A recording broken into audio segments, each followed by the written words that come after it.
J. Cole punching Diddy. The fuse was lit 2 weeks earlier, not by J. Cole, but by Kendrick Lamar. In August 2013, Big Sean dropped the track Control, and Kendrick used his verse to issue a lyrical challenge, calling himself the King of New York and naming every major rapper of his generation, including Cole.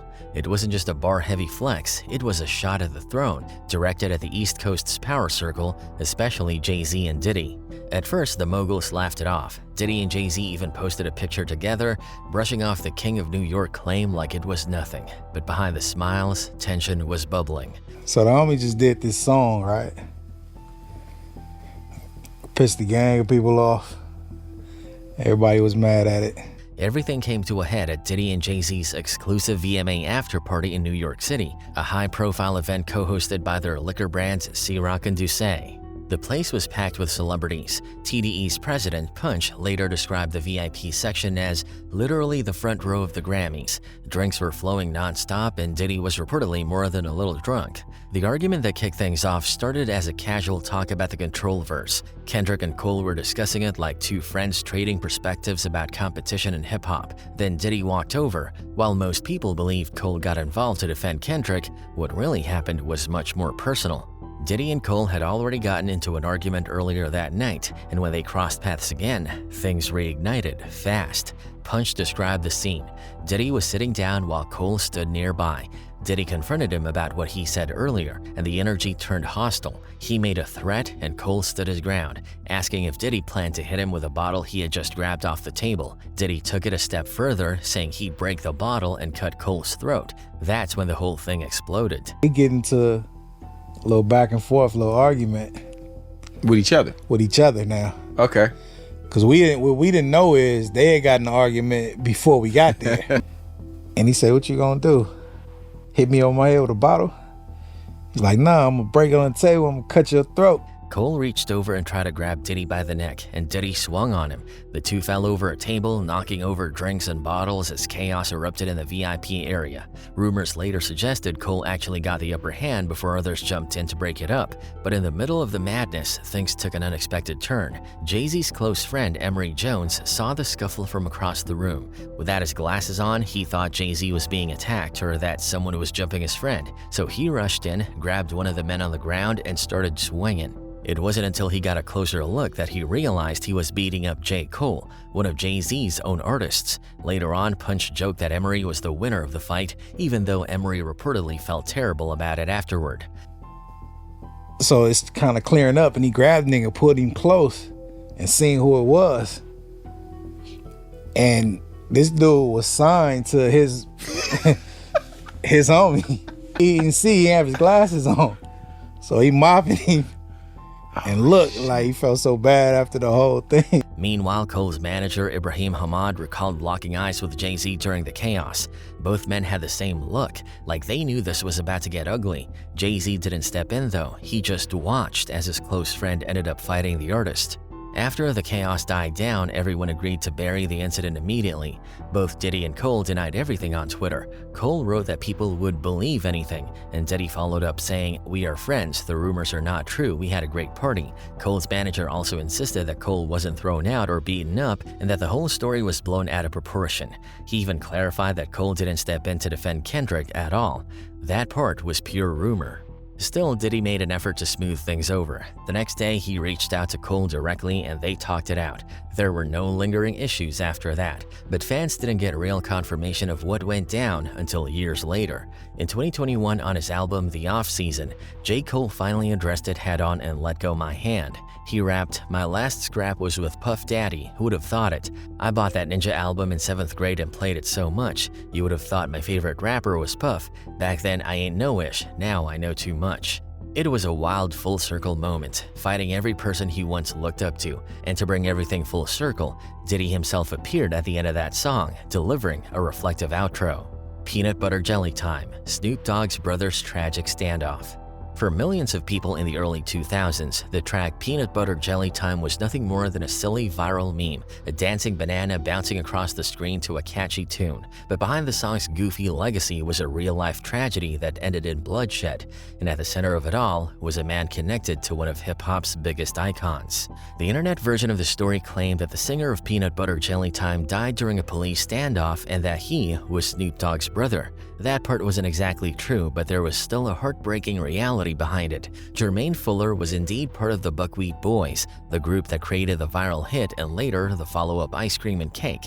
He wasn't the lead singer or the mastermind behind the song, but he did have a famous family tie. Jermaine Fuller was Snoop Dogg's brother-in-law. On the night of August 12, 2002, around 11:20 p.m., chaos erupted in Las Vegas. For reasons no one ever figured out, Fuller confronted a random man and fired a shot at him, missing.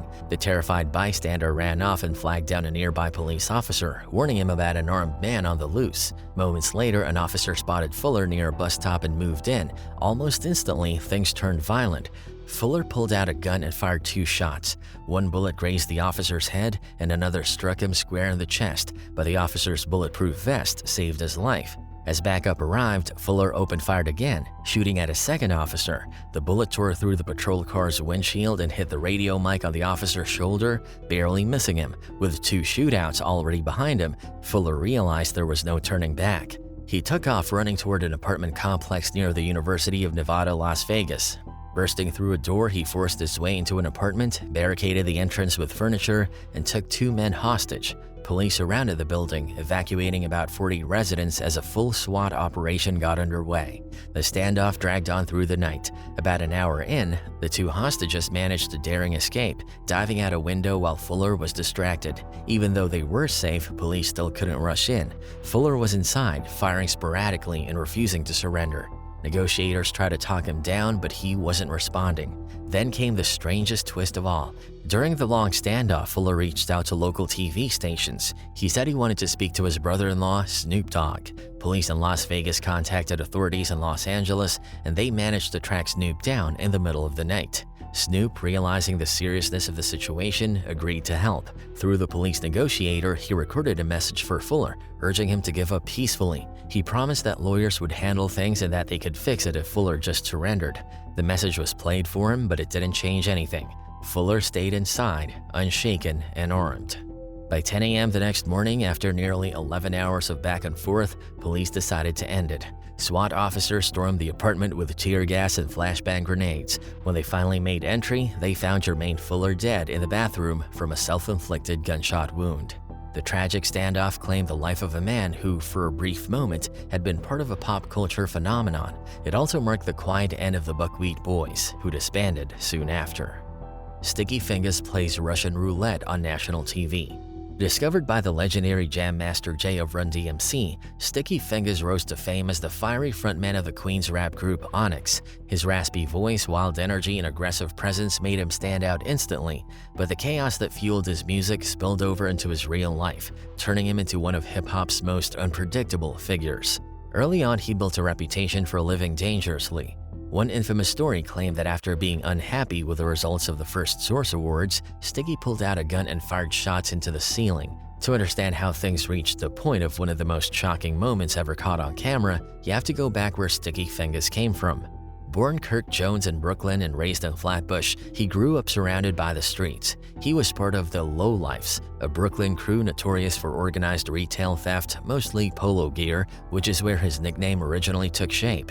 Even though he had a gift for art and his mother wanted him to attend art school, life had other plans. He eventually moved to South Jamaica, Queens to live with his cousin Fredro Starr. Together, they channeled that raw, street-born energy into music, giving birth to the hardcore, grimy sound that Onyx became known for. Sticky Fingaz took that same intensity and turned it into an acting career, appearing in over 80 movies and TV shows, including Spike Lee's Clockers and the TV adaptation of Blade. He had mastered performance in every form, but in 2013, during filming for the short-lived UPN series Platinum in Toronto, the line between performance and real danger completely disappeared.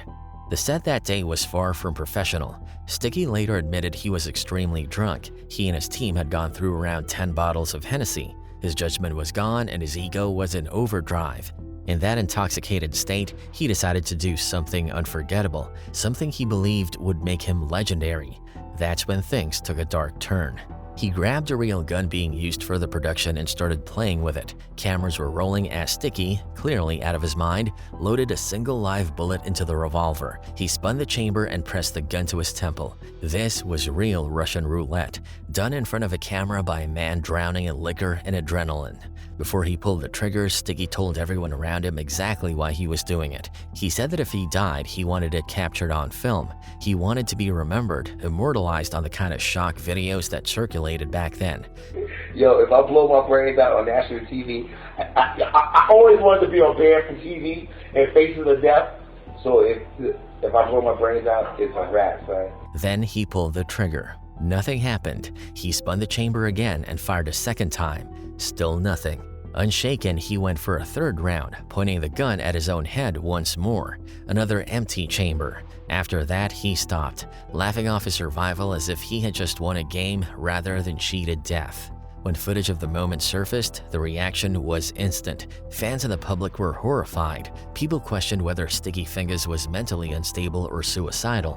Why would someone with his success and talent risk his life for something so senseless? It was hard to tell if he was chasing attention or just lost in his own chaos. Years later, Sticky looked back on that moment with regret and a rare sense of humility. He admitted that the whole stunt was incredibly stupid and that he was lucky to still be alive. Reflecting on it, he said he probably would never do something like that again. Pusha T wrote McDonald's Jingle.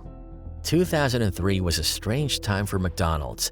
The Golden Arches, once the unstoppable symbol of global fast food dominance, were struggling. Their stock was slipping and younger audiences were moving on to fresher, trendier food chains. The company needed a miracle, something bold, modern, and catchy enough to reignite the public's love. So McDonald's went on the hunt for a new global campaign that would breathe life back into their brand. The idea that would eventually save them didn't even start in America.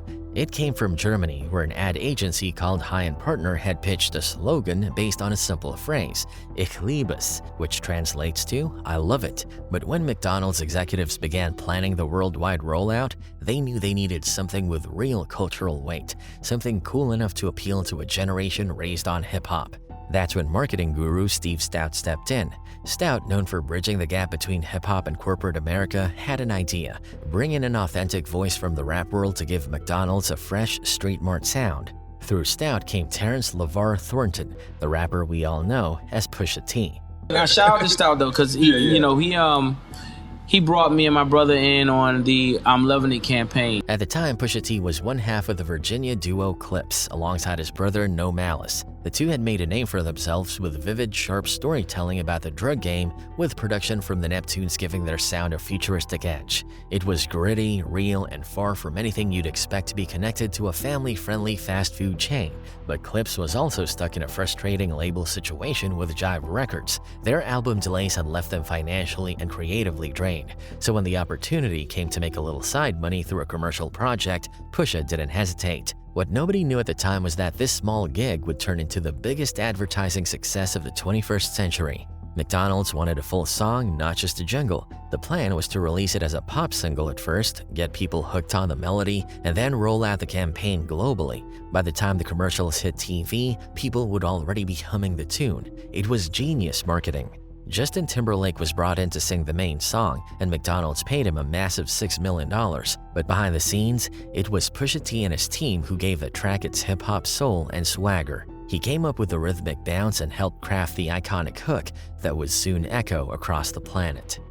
I'm loving it. Is this the place to eat? Since I don't cook, I'll just rock to the beat. The campaign exploded. Within months, McDonald's had completely rebranded itself, going from stale and corporate to young and energetic.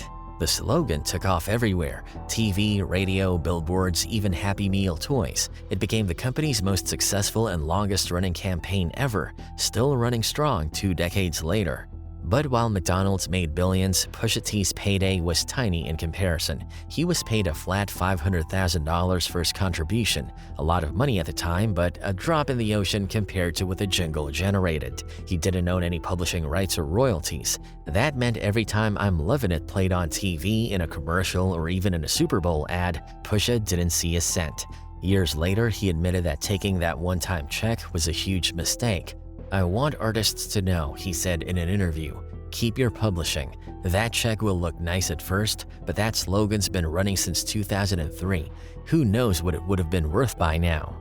I had been speaking and I've been telling people that was like my biggest regret. Right. You know, people ask you like, "Damn, what's your biggest regret musically?" Right. So that's so I told them about the McDonald's thing. Right. Meanwhile, debate over who actually created the jingle continued for years. Some of the original German writers, Tom Batoy and Franco Tortora, claimed they wrote the melody and tagline before Pusha ever got involved.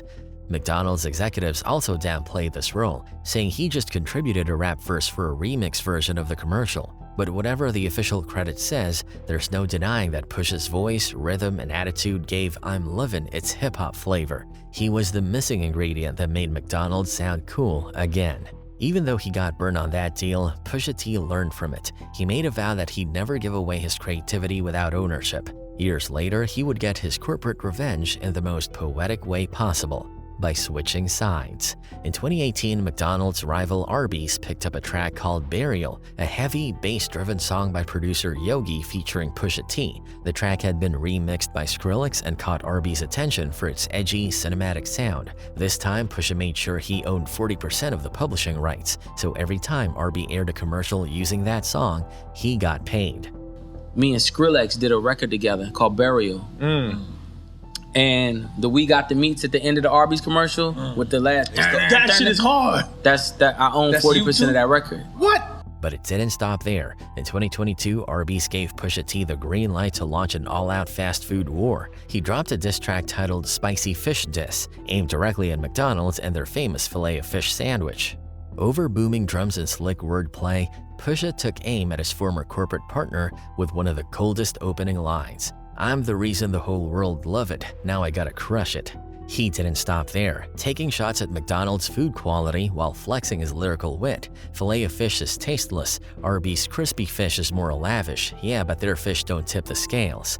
The song went viral instantly, turning a fast food promotion into a cultural event. Arby's loved it, McDonald's stayed silent, and Pusha T walked away as both a businessman and a brand genius. He followed it up with another track, Rib Roast, clowning the McRib sandwich and further fueling the corporate beef. What started as a missed opportunity in 2003 had come full circle nearly 20 years later. This time, Pusha owned the music, the rights, and the narrative. Wu-Tang rapper chops off his private parts.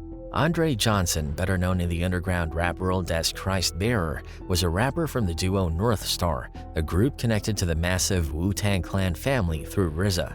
But in April 2014, he made headlines for something that had nothing to do with music. In a shocking, almost unbelievable turn of events, Christbearer committed one of the most disturbing acts in hip-hop history. It happened in the early hours of April 16, 2014, inside a small North Hollywood apartment. Around 12:45 a.m., the quiet night was shattered when Los Angeles police received a frantic 911 call from a group of terrified men. They were yelling that their friend had just jumped off the second floor. When officers arrived at the 4100 block of Colfax Avenue, they found a 40-year-old Andre Johnson sprawled on the pavement, bleeding heavily after cutting off a significant part of his own genitals before leaping from a balcony. To anyone watching from the outside, it looked like an attempted suicide, but what really pushed Johnson to that breaking point was far more complicated. A chaotic mix of drugs, depression, and delusion. According to his own account, Christbearer had been under the influence of multiple substances that night, including alcohol and PCP, a hallucinogenic drug known for sending users into wild, detached states of mind. He said the experience warped his sense of reality completely, making everything around him feel like a cartoon world or a subatomic universe. I had some PCP, and I was definitely, I was watching cartoons. And to me, for some reason, life turned into a cartoon. But beneath the hallucinations was deep emotional pain. Johnson had been struggling for years with personal demons, intense loneliness, depression, and legal issues involving the mothers of his 3 children. He had restraining orders against him that kept him from seeing his kids, and that separation tore him apart. In that unstable state, his thoughts turned dark and symbolic. He became convinced that his sensual desires and relationships were the cause of all this suffering. In his mind, his genitalia were the root of all my problems. In that moment of drug-fueled madness, he came to what he thought was a divine conclusion that to free himself spiritually, he needed to remove the part of him that tied him to mortal temptation. Believing he was performing some kind of instant vasectomy, Johnson picked up a knife and did the unthinkable. He mutilated himself, then jumped from the balcony in what seemed like a final act of release. I went to the kitchen with a kitchen knife and I chopped it off. I didn't think I'm gonna be famous from this. It was just a personal thing in my life. I felt I needed and it should make a difference. Emergency responders rushed him to Cedars-Sinai Medical Center. Early reports claimed doctors had managed to reattach the severed portion, but that turned out to be false. Johnson later clarified that the rumors were mythological. There was no surgical repair. What was done was done. Even after enduring such unimaginable pain, Christbearer didn't describe the act as a suicide attempt. Instead, he said he was grateful to still be alive. In interviews after his recovery, he maintained that the act had been a spiritual awakening, saying that he had come out of it reborn and with a strange sense of clarity. He even took a kind of pride in what happened, calling it a one-of-a-kind event. "I'm alive, yes or no," he said in one interview, claiming that he had reached a higher state of being and had no regrets about what happened. The story, however, sent shockwaves through the music world. The Wu-Tang Clan, realizing how damaging the association could be, immediately issued a public statement distancing themselves from Christbearer. They made it clear that despite his past affiliation, he had no official connection to the Wu-Tang brand, and they wanted nothing to do with the disturbing headlines that were now dominating the news. But things got even messier when the media made a serious mistake. Several major outlets, including TMZ, wrongly identified the man who mutilated himself as another Wu-Tang affiliate, Andre Rocks, whose real name is Marquise Andre Johnson. Andre Rocks was part of Wu-Tang's Killa Bees collective based in the Midwest, and he happened to share a similar name and physical description with Christbearer. The false reports spread like wildfire. At the time, Andre Rocks was behind bars when news of the penis-cutting rapper reached other inmates. He became the target of harassment and threats. Prison officials were eventually forced to move him into protective custody for his own safety. When he was finally released in 2015, his life had been turned upside down. Promoters didn't want to book him, his reputation was in ruins, and he was being mocked as the guy who cut off his own manhood, something he hadn't even done. To make matters worse, when the Wu-Tang Clan posted their statement distancing themselves from Christbearer, they reportedly included a photo of Andre Rocks, not the real man behind the incident. That mistake only deepened the confusion and caused lasting damage to Rocks' name and career. The aftermath was devastating. Andre Rocks eventually filed lawsuits against several media outlets for defamation, explaining that the false identification destroyed his livelihood. He even claimed that he had to wear sunglasses in public to avoid being recognized because random people would stare, whisper, or confront him, thinking he was the rapper who mutilated himself. As for Christbearer, he recovered physically and eventually returned to performing, though his name would forever be tied to that horrifying night in 2014. Master P kidnaps Pimp C. In the late 1990s, the South was on fire. On one side stood Master P and his unstoppable empire, No Limit Records, holding down New Orleans and redefining how rap business was done. On the other hand was UGK, the pride of Port Arthur, Texas, a duo made up of Bun B and the larger-than-life Pimp C, known for their unapologetic southern drawl, raw lyrics, and street wisdom. When these two worlds collided, it sparked one of the wildest and most whispered about stories in hip-hop.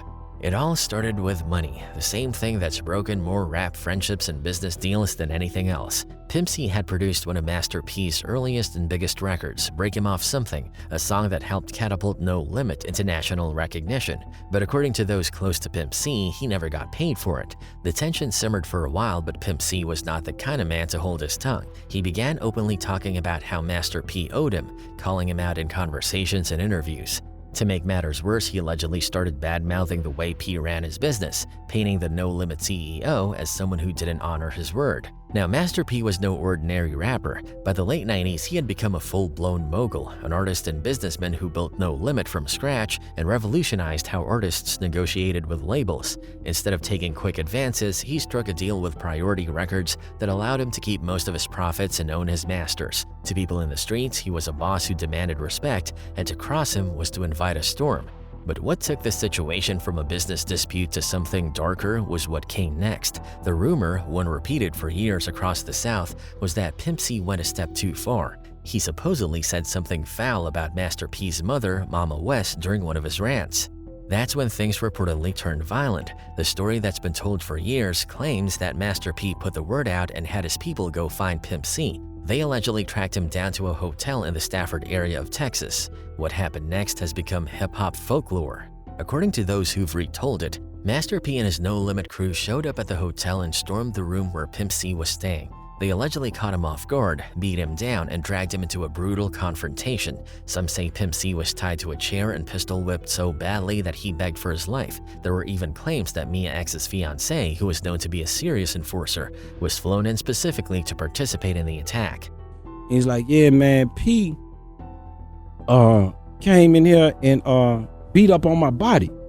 You know, he beat up on, I was like, what? At that point, the situation had gone way past money or pride. It was reportedly on the edge of becoming a full-on murder scene. But then, according to the legend, something unexpected happened.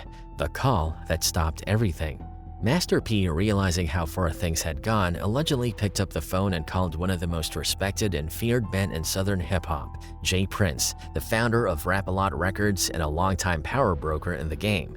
J. Prince wasn't just another executive. He was a man who had the kind of street credibility and influence that made even the toughest rappers think twice. As the story goes, Master P called J. Prince and told him what was happening, that Pimp C had disrespected him, that he had him tied up, and that he wanted permission to finish the job. J. Prince, hearing this, was furious. He reportedly told P that under no circumstances was he to harm Pimp C. In that moment, J. Prince became the only person who could defuse the situation, and it's said that his intervention is the sole reason Pimp C walked away alive.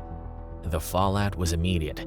J. Prince, enraged by the entire ordeal, allegedly banned No Limit from operating in certain parts of Texas for a while. It was his way of making sure Master P understood the boundaries, that whatever had gone down that night was never to happen again on Texas soil.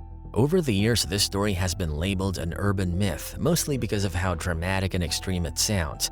But those close to Pimp C, including his family and friends who contributed to his biography Sweet Jones, have confirmed that the core of the story was real. Something happened between Master P and Pimp C, and it was bad enough to leave scars that never fully healed. Master P, for his part, never said a single word publicly about it. Pimp C, though, wasn't one to let things slide without a response. Even from behind bars, he made sure his voice was heard. In 2004, while serving a prison sentence, he dropped his album The Sweet James Jones Story. On the track I Know You Strapped, he sent what many believed was a direct shot at Master P, reminding everyone exactly who he was talking about when he rapped, "B, you ain't had a hit since I saw you break him off." That was a reminder that Pimp C never forgot what went down. 21 Savage is an illegal immigrant. For almost a decade, 21 Savage was the voice of the Atlanta streets. His fame wasn't some industry creation, it was built on real-life grit. He dropped out of high school and got caught up in the streets with a crew affiliated with the Bloods and hustled to survive. On his 21st birthday, he was shot 6 times during an attempted robbery that left his best friend dead. Somehow, he made it out alive, and from that date forward, his legend only grew. In his lyrics and interviews, he sounded like Atlanta personified. The slow, villainous drawl, the local slang, the stories that could only come from someone raised in Decatur, it all fit too perfectly. People saw him as the embodiment of the Atlanta trap scene. His authenticity was never questioned. But that all changed on Sunday, February 3rd, 2019. Just 2 days after releasing the video for his Grammy-nominated song A Lot, 21 Savage's entire story flipped upside down. Early that morning, U.S. Immigration and Customs Enforcement, ICE, took him into custody in what they called a targeted operation in Metro Atlanta. According to reports, Savage had been riding in a car with his cousin, young Nudie, who was actually the focus of a criminal investigation involving assault and gang activity. But once the police ran their names, things took an unexpected turn. They discovered something that nobody could have guessed. 21 Savage wasn't even American. When ICE released their public statement, it sent shockwaves through the entire hip-hop world. The agency revealed that 21 Savage's real name was Shea bin Abraham Joseph, and that he was actually a citizen of the United Kingdom. To make it even crazier, they said he had been unlawfully present in the U.S. for years. Rapper 21 Savage has been taken into custody by U.S. Immigration and Customs Enforcement in Atlanta. Authorities say the rapper, whose real name is Shea bin Abraham Joseph, is from the U.K. Well, federal agents say he entered the U.S. on a visa in 2005 and failed to leave when it expired. Officials say he was also convicted of felony drug charges in 2014. The ICE spokesperson even claimed that his whole public persona is false. Within hours, the internet was flooded with disbelief. Fans couldn't wrap their heads around it. How could the man who defined Atlanta's trap sound actually be British? Soon his birth certificate surfaced online, confirming what many thought had to be a mistake. 21 Savage was born in Plaistow, a district in East London. The truth was wild, but the situation was more complicated than it seemed. His mother had brought him to the US legally when he was just 7 years old. Years later, when he was 12, he went back to the UK to attend his uncle's funeral. He returned to America a month later on an H-4 visa, a visa tied to his mother's legal status, but it eventually expired in 2006. From that point on, he was technically living in the US illegally, even though he'd spent nearly his entire life there. When the story broke, 21 Savage finally spoke up after being released on bond. He explained that as a kid, he never really understood what immigration papers or visas even meant. He said he knew he wasn't born in the States, but he didn't realize how that could affect his future. Growing up, he just lived his life like any other Atlanta kid. He went to school there, made friends there, got into trouble there, and eventually built his career there. To him, Atlanta was home. I knew I wasn't born here, but I didn't know what that meant as far as when I transitioned into an adult, how it was going to affect my life. But the ICE arrest changed everything. Savage was locked up for nearly 10 days, missing out on a scheduled Grammy performance. When he spoke about it later, he said the agents never even told him why they were arresting him. They just said, "We got Savage." He believed the arrest wasn't random at all and that he was being targeted. His team pointed out that in the video for A Lot, he had included a line that criticized immigration policies and border separations, and that might have put him on ICE's radar. After his arrest, hip-hop came together in a rare moment of unity. Jay-Z publicly supported him and sent legal help his way. His attorney, Charles Cook, challenged ICE's claims that 21 Savage was a felon or a flight risk. Cook argued that Savage had overstayed his visa through no fault of his own, since he was just a kid when it happened. He also revealed that Savage had already applied for a U visa back in 2017, a type of visa given to victims of crimes who assist law enforcement. That meant the government already knew about his immigration status years before the arrest, which made the whole thing look even more suspicious. The case dragged on for years. Because of it, 21 Savage wasn't allowed to leave the US even for work. He missed major international tours, including the chance to join Drake on the Canadian leg of their It's All a Blur tour. Then in 2021, things got messier when new state charges surfaced. Police claimed he had tossed a bottle of codeine from his car and had a gun on him during the night of his arrest. His lawyer called the charges bogus and accused law enforcement of targeting him because he was a young, successful black man. After 4 long years of fighting deportation, the battle finally came to an end in October 2023. 21 Savage officially became a lawful, permanent resident of the United States. In other words, he got his green card. The removal case was dropped, and his lawyer announced that Savage can now travel freely for the first time in his life. And the first place he decided to go was back home, or at least the place he was born. Not long after the news broke, 21 Savage posted an announcement online with Skylar Grace Coming Home playing in the background. The caption said, "London, I'm coming home."